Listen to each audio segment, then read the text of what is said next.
Hello everyone, it's Old Guardian here. Now we got a big bunch of new legendary cards because yesterday there was a panel at Comic-Con, and in that panel Blizzard revealed all 4 League of Explorers heroes, and they are legendary cards in the new Saviors of Uldum expansion. All cards are class cards. There's Reno for Mage, Elise for Druid, Brann for Hunter, and Sir Finley for Paladin, and all of them share the same core mechanic. If your deck has no duplicates, do something. And this is a really interesting mechanic. This was originally introduced with the original Reno to Hearthstone back in 2015, when Reno was a card that if you had no duplicates left in your deck when you played it, it healed your character to full. And this was a really breakthrough mechanic. It's a novel mechanic in a card game. And in the early days of the mechanic, it was very popular, it was very hyped, very talked about, something really different from other card games, innovative mechanic that allowed lots of cards that couldn't otherwise see play to see play because you needed to build these decks without duplicate cards. And it was even competitively successful. Right when Reno was first released, Super JJ won a Seed Story Cup playing Reno Mage in his lineup. Overall, a very positive experience. However, that experience later on turned a little bit sour, partially because of the additional support that was printed, Kazakus, Rasa the Chained. I came to dislike Reno decks, because they had a number of super powerful cards. If they draw that one card, they play that one card, they're in such a great spot. If they don't have it, they're not. Very hit and miss. So the overall sentiment turned against this sort of Reno mechanic. For good or for ill, the mechanic is now back. All of the cards themselves, of course, are relatively powerful. The thing that is really limiting is that you cannot run duplicates in your deck.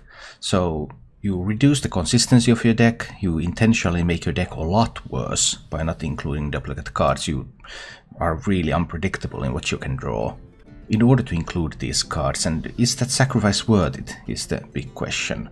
These sorts of cards are better whenever the card pool is bigger, because when you have a big card pool you can usually find replacements for all sorts of cards, so you don't have to run duplicates that much. Whenever the card pool is smaller, these cards are worse. So you can expect these to reach the peak of their power with the last expansion of this year, in standard format, when the standard format is as large as it can be. Anyway, let's take a detailed look at each of them and evaluate their power level a little bit. First, the Mage card, Reno the Ecologist. Battlecry. If your deck has no duplicates, deal 10 damage randomly split among all enemy minions. A 6-mana 4/6. So this is a 6-mana board clear that leaves behind a 4/6 body. That's a pretty reasonable card overall. Perhaps even more than reasonable, because you can compare this to Dino-Medic, 5-mana 3 for mech. Battlecry deal 5 damage random split among all minions except mech. So the Battlecry is like double Dino-Medic but better, and the body is a little bit better at 1 additional mana, so that comparison this card looks like it's pretty insane actually. Thing is, this does not instantly win you the game.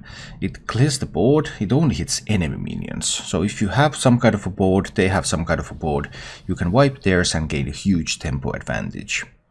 So that's obviously powerful, but it doesn't instantly win. So it has to compete with stuff like running 2 copies of Mountain Giant and 2 copies of Conjurer's Calling in your deck. And also it cannot clear 2 Mountain Giants. So while the card in isolation is good, and I expect this to see play in Wild Reno Mage, because why wouldn't you put this in Reno Mage? It's a really solid card if you're already running this sort of Highlander stuff with Reno and Kazakus. But for standard format, the deck needs to be tuned still. It needs some kind of a win condition, and some kind of win condition that's better than Mountain Giant Conjurer's Calling. And currently I'm not seeing what that win condition is exactly. Because you cannot run any duplicates, then win condition based on legendary cards of course would not suffer from that, because you can only include 1 copy of each anyway, so maybe there will be something. Some of the same considerations apply to Dino Tamer Brann, 7-mana 2 for Battlecry. If your deck has no duplicates, summon King Crush, and King Crush is an 8/8 with charge. Just sweet. This one has a pretty fun synergy in Wild with the original Brann Bronzebeard. Your battlecries trigger twice, so you could play Brann and Dino Tamer Brann and you can get 2 King Crutches and that's 16 damage, boom. That's pretty funny. But of course Brann Bronzebeard is not available in standard format. So what about in standard format? Well, if you have a hunter deck that wants to summon King Crush on 7, that's a pretty aggressive hunter deck, then this would combine nicely also turn 10 with Kill Command, got some extra burst. But Brann himself is not a beast. King Crush is a beast, but Brann the card is not. Which means that you cannot use this together with Master's Call.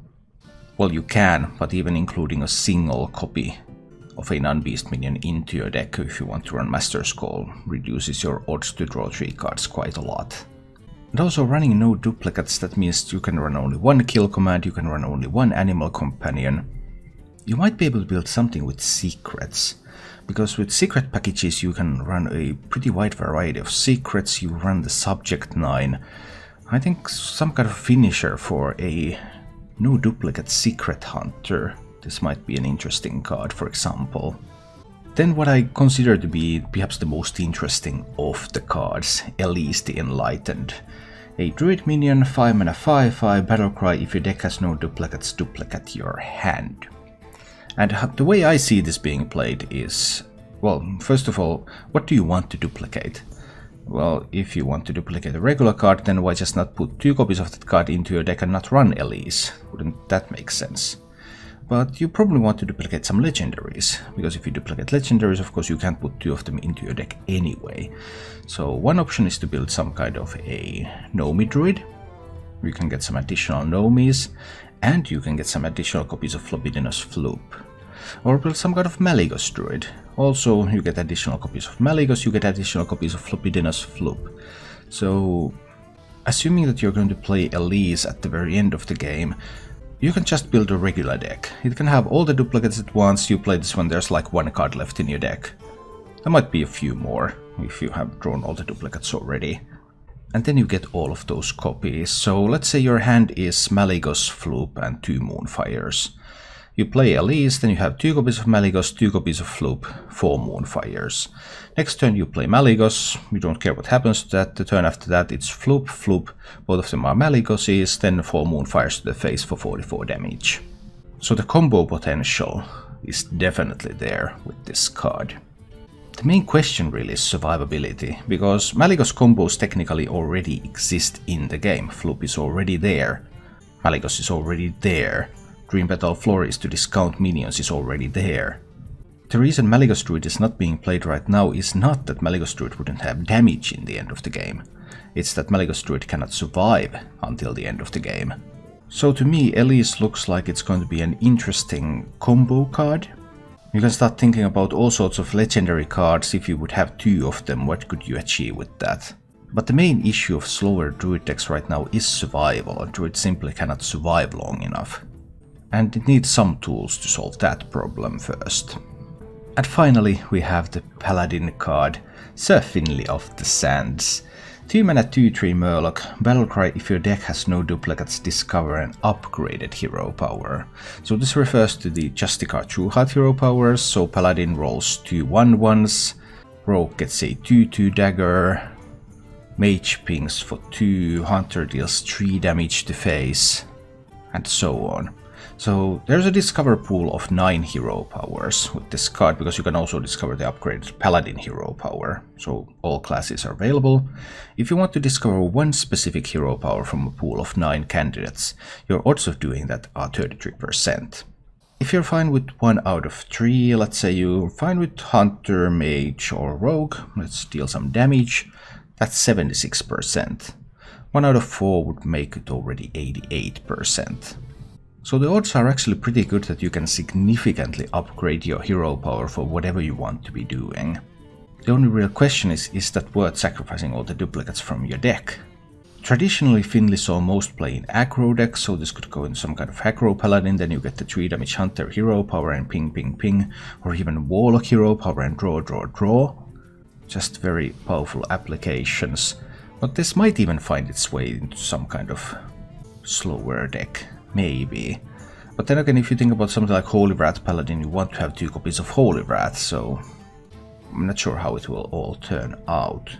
There's also, by the way, a nice way to tutor for this if needed, because Murloc Tastyfin is a card. Death Threat will draw 2 Murlocs from your deck. Sir Finley is a Murloc, so you can play Tastyfin, have that killed, and that way you can find your Sir Finley if it's otherwise lost. Overall, all 4 cards are quite potent, but do not underestimate the cost of running no duplicates in your deck. That is actually a really big cost, because you make your deck so inconsistent. The bigger the card pool, the more easy it is to substitute cards with other cards in order to enable these effects.